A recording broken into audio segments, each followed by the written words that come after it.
हाय, hello, नमस्कार. कशा आहात सगळे? मजेत ना? तर मी शिवानी तुमचं आणखीन एका व्हिडिओमध्ये खूप मनापासून स्वागत करत आहे. तर आजचा हा व्हिडिओ आहे अंगारकी चतुर्थी दिवशीचा. तर अंगारकी चतुर्थीला आपण गणपतीची तर पूजा करतोच, त्याचबरोबर ना इथे मी उंबरठ्याची देखील ना पूजा केली होती. तर उंबरठ्याची पूजा आजच्या दिवशी का केली होती माहिती आहे का? तर चला सांगते. तर त्या दिवशी ना मी उंबरठ्याला अगोदर ना हळदीचं लेपन लावून घेतलं. तर हळद ही अँटीऑक्सिडंट असल्यामुळे ना निगेटिव्ह एनर्जी जी असते ना ती बाहेरच रोखून ठेवते. यासाठी ना अगोदर तर हळदीचं लेपन आपण लावून घ्यायचं आणि त्यानंतर ना त्यावरती हडकल्यावरती सुंदर अशी रांगोळी वगैरे काढून घ्यायचं. तर अंगारकी चतुर्थीला हळदीचं लेपन तर करताच, त्याचबरोबर ना इथे ना मी दिवा देखील लावलेला. तर तो तुपाचा दिवा लावलेला.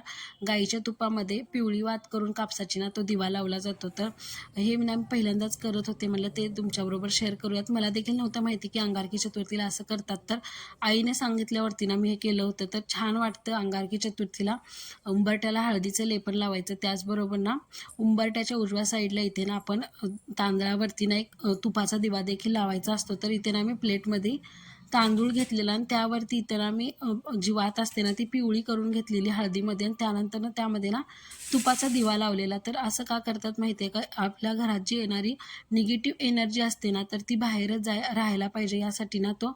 तर आपण हे दिवा अजून त्याचबरोबर एक विडा देखील तिथं पुजलेला. विडामध्ये ना एक पान होतं, 2 पान, त्याचबरोबर सुपारी होती. सुपारी तर हे गणपतीचं प्रतीक मानलं जातं, त्यामुळे ना आपण मोस्टली कोणत्याही कार्यक्रमात अगोदर सुपारीची पूजा करतो. यासाठी ना मी दरवाजावरती त्या सुपारीची पूजा केलेली. छान अशी एक पूजा केलेली, जसं की सुपारी त्याचबरोबर फूल पान ठेवून सुंदर अशी पूजा केलेली. अंगारकी चतुर्थीला एकदम छान वाटतं. तुम्ही ह्यावेळेस नसेल केला तर नेक्स्ट अंगारकी चतुर्थी येते ना तर तेव्हा तुम्ही असं करू शकता की उंबरठ्यावरती एक दिवा लावायचा, त्याचमध्ये प्लेटीमध्ये तांदूळ थोडंसं ठेवायचं आणि त्यानंतर ना तुपाचा दिवा लावायचा, जेणेकरून जी निगेटिव्ह एनर्जी असते ना ती बाहेरच राहिली पाहिजे.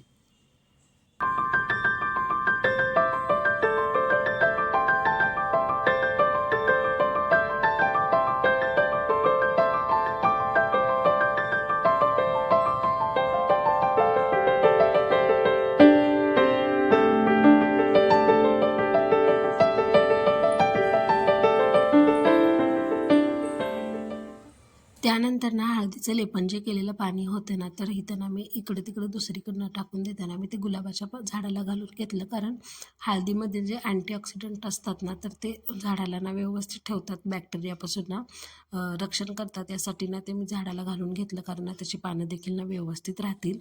त्यानंतर ना आज मला बनवायचे होते ड्रायफ्रूट्सचे लाडू. ह्या अगोदर मी हे लाडू बनवलेत, पण ना कसे होतील काय होतील नव्हतं माहिती, म्हणून ना तुमच्याबरोबर रेसिपी नव्हती शेअर केली, तर आज करते.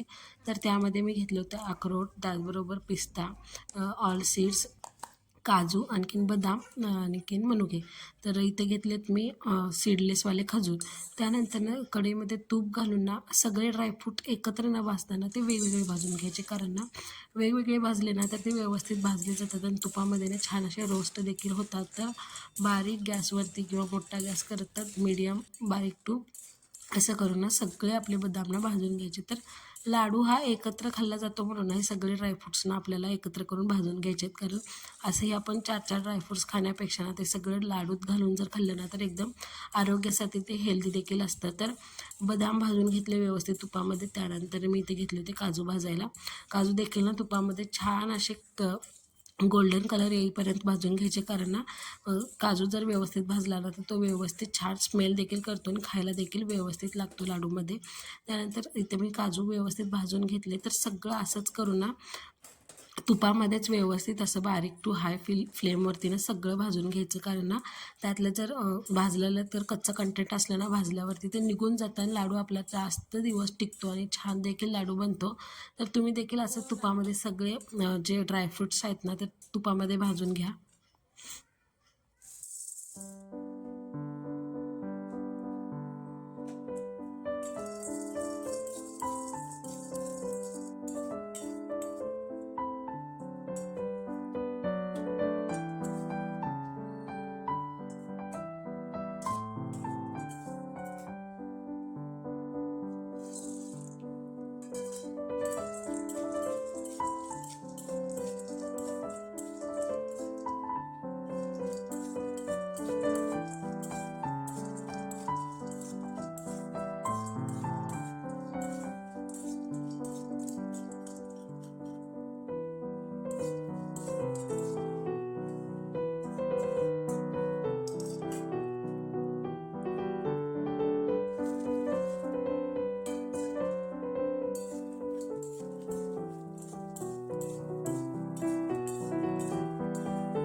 इथे तुपामध्ये भाजून घ्यायला घेतले होते सगळ्या बिया. तर ह्या बियामध्ये ना भरपूर बियाचे प्रकार आहेत, जसं की तीळ आहे, त्याबरोबर सूर्यफुलाचं बी, कलिंगडाचं बी, आणि त्यानंतर जे मग आपण ह्याचं भोपळ्याचं बी म्हणतो ना ते देखील आहे, जवस आहेत, आणि चिया सीड्स म्हणतात ना ते देखील ह्यामध्ये आहे. आणि ते सगळं सीड्स ना घातल्यावरती ना लाडू आपला छान लागतोच, पण त्याचे ना भरपूर असे शरीराला आपल्या फायदे आहेत. तर ते भाजून घेतले आणि त्यानंतर इथे मी घेतलं होतं डिंक. तर डिंक आपल्याला हे तेलात तुपात ना तळायला लागतं. तर अगोदर भरपूर तूप घालायचं आणि त्यामध्येच ना हे डिंक तळून घ्यायचं. ते तुपामध्ये जर तळलं ना तर तेव्हाच हे डिंक ना छान असं फुटतं.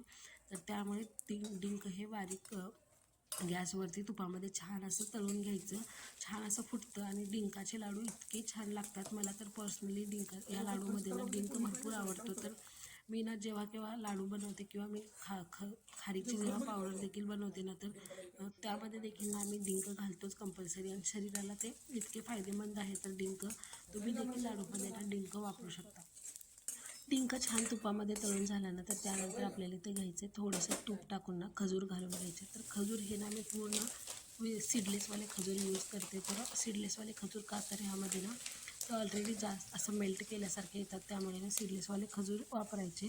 तर ते एकदम छान तुपामध्ये स्मॅश देखील होतात आणि एकदम जे पावडर आपण बनवतो ड्रायफ्रूटची ना तर त्यामध्ये देखील ना ते व्यवस्थित असे मिक्स होऊन जातात आणि मिक्सरचा देखील आपल्याला वापर करायची गरज नाही पडत. त्यानंतर जसं जसं आपल्याला तूप लागेल ना तसं तसं थोडं थोडं तूप सोडून ना ते छान असं तुपामध्ये व्यवस्थित मिक्स करून घ्यायचं आणि छान अशी आता ह्या ड्रायफ्रूटची ना आपल्याला पावडर बनवून घ्यायची. जर तुम्हाला ड्रायफ्रूटची पावडर मोठी हवी असेल तर तुम्ही मोठी बनवू शकता किंवा एकदम जास्त बारीकही करू शकता. तर मी ही ड्रायफ्रूटची पावडर ना जास्त बारीकही करत नाही ना मोठीही ठेवत नाही, तर एकदम मीडियममध्ये ना ती ड्रायफ्रूटची पावडर ठेवते. कारण जेव्हा आपण लाडू खातो ना तर तेव्हा त्याचे तोंडात देखील ड्रायफ्रूट्स लागले पाहिजे. तर या पद्धतीचे पावडर बनवून घ्यायची. त्यानंतर इथे जे सीड्स होते ना तर ह्या सीड्सची अजून डिंकाची ना पावडर वेगळी बनवून घ्यायची. सीड्स ना एकदम जास्त बारीक करून घ्यायचे, कारण ना ते छान त्यातलं जर तेल बाहेर पडल्यावरती ना ते छान लागतात आणि त्याचा सुगंध देखील ना तोंडामध्ये छान असा येतो. तर सीड्स सगळे बारीक करून घ्यायचे आणि त्यानंतर इथे बघा जे खजूर होतं ना ते एकदम मेल्ट झालेलं, तर ते सगळं ह्या पावडरमध्ये मिक्स करून घ्यायचं. थोडंसं सगळं दाबून व्यवस्थित मिक्स केलं ना तर ते एवढं खजूर असतं ना तर तेवढ्या सगळ्या पावडरला ना व्यवस्थित भरपूर होऊन जातं. त्यानंतर वरतून जर तुम्हाला तूप हवं असेल तर आणखीन तुम्ही तूप घालून घेऊ शकता आणि ते व्यवस्थित आता लाडू बनायला तयार होतं. थोडा करून ना छोट्या आकारामध्ये छान असे आपल्याला लाडू बनवून घ्यायचे आहेत आणि व्यवस्थित हे बराबर महिनाभर टिकतात. मी ह्याच्या अगोदर बनवून बघितलेले आहेत, त्यानंतरच ही रेसिपी तुमच्याबरोबर ही लाडूची शेअर करते. तर ह्याच्या अगोदरचे देखील लाडू ना मी भरपूर छान बनवलेले. तर त्यानंतर हे लाडू मी आता बनवलेले तर व्यवस्थित टिकतात आणि हिवाळ्यामध्ये ना हे लाडू एकदम आरोग्यासाठी उत्तम असतात. त्यानंतर बघा मी लाडू बनवून घेतले. तर लास्ट टाईम मी जे लाडूसाठी देखील लाडू बनवलेले ड्रायफ्रूटचे ना तर तिने ना ते इतकी छान असे एन्जॉय करून खाल्लेच नव्हते लाडू, तर ती खायला नकार द्यायची. यासाठी मी काय केलेलं ह्यावेळेस ना माझ्याकडे फ्रीजमध्ये डेअरी मिल्कवालं चॉकलेट होतं. तर ते असंच पडून राहण्यापेक्षा किंवा असंच देण्यापेक्षा कार्तिकीला मी काय केलेलं तर हे चॉकलेटनं डबल बॉइलिंग मेथडने ना थोडंसं दूध घालून हे मी मेल्ट करून घेतलं. म्हणलं ह्या चॉकलेटच्या निमित्ताने तरी देखील ती ड्रायफ्रूटचं चॉकलेट खाईल, यासाठी मी बनवलेलं होतं. थोडंसं वरतून ना चॉकलेटमध्ये दूध घालायचं, कारण ते व्यवस्थित असं मेल्ट होऊन जाईल. आणि हे मेल्ट केलेलं चॉकलेट आपलं जे चॉकलेट मोल्डिंग होतं ना त्यामध्ये मी व्यवस्थित असं पसरवून घेतलं. बऱ्याचशा आकाराचे इथे चॉकलेट बनतात, तर इथे सगळं मी व्यवस्थित असं पसरवून घेतलं आणि ते बोटाच्या सहाय्याने ना व्यवस्थित सगळीकडे पसरवायचं, कारण त्याचा शेप ना व्यवस्थित असं बनायला हवा. त्यानंतर जे ड्रायफ्रूट होतं ना तर ह्याची पावडर ना मी बारीक केलेली, कारण ती पावडर ना व्यवस्थित ह्यामध्ये मिक्स व्हायला हवी ना, म्हणून ना किंवा त्याचा गोळा देखील छान बनायला हवा यासाठी ना मी ही पावडर ना थोडीशी बारीक करून घेतलेली आणि मगच ह्या मोल्डिंगमध्ये मी ती चॉकलेटच्या घालते. जर तुमचं बेबी कार्तिकीपेक्षा जरा छोटा असेल ना तर त्याच्यासाठी देखील ना हे बेस्ट चॉकलेट बनवू शकतं. तुम्ही चॉकलेट ड्रायफ्रूटचे चॉकलेट म्हणू शकता किंवा ड्रायफ्रूटचे चॉकलेट बाईट्स देखील ह्याला म्हणू शकता. त्यानंतर दूध घातले होते यासाठी ना ह्याला फ्रीजमध्ये सेट व्हायला तसं तर 2-3 तास जातात. तर त्यानंतर मी फ्रीजमध्ये सेट व्हायला ठेवलं. त्यानंतर ह्याच्या ना छोटे असे कार्तिकीसाठीच लाडू बनवून घेतले. लास्ट टाईम तिच्यासाठी मी लाडू बनवलेले तर तिने ते खाल्लेही नव्हते किंवा ते दिलं तरी इकडे तिकडे फेकून द्यायचे, यासाठी ना मी तिच्यासाठी छोटेसे असे लाडू बनवून घेतलेले. तर इथे तुम्ही बघू शकता ड्रायफ्रूट्समध्ये किती इथे मी प्रकार बनवले. तर ही ना मी पावडर बनवलेली, कारण ती दुधामध्ये अशी मिक्स करून आपल्याला प्यायला छान लागेल. त्यानंतर हे मोठेसे लाडू बनवलेले आमच्यासाठी, त्यानंतर कार्तिकीसाठी छोटे छोटे लाडू, त्याचबरोबर चॉकलेट बाईट. तर आजचा हा व्हिडिओ ना खूप सुंदर आहे, तुम्ही नक्कीच हा लाडू बनवून पहा. भेटूया नेक्स्ट व्हिडिओमध्ये, तोपर्यंत तुमची काळजी घ्या. Take care, tata, bye bye.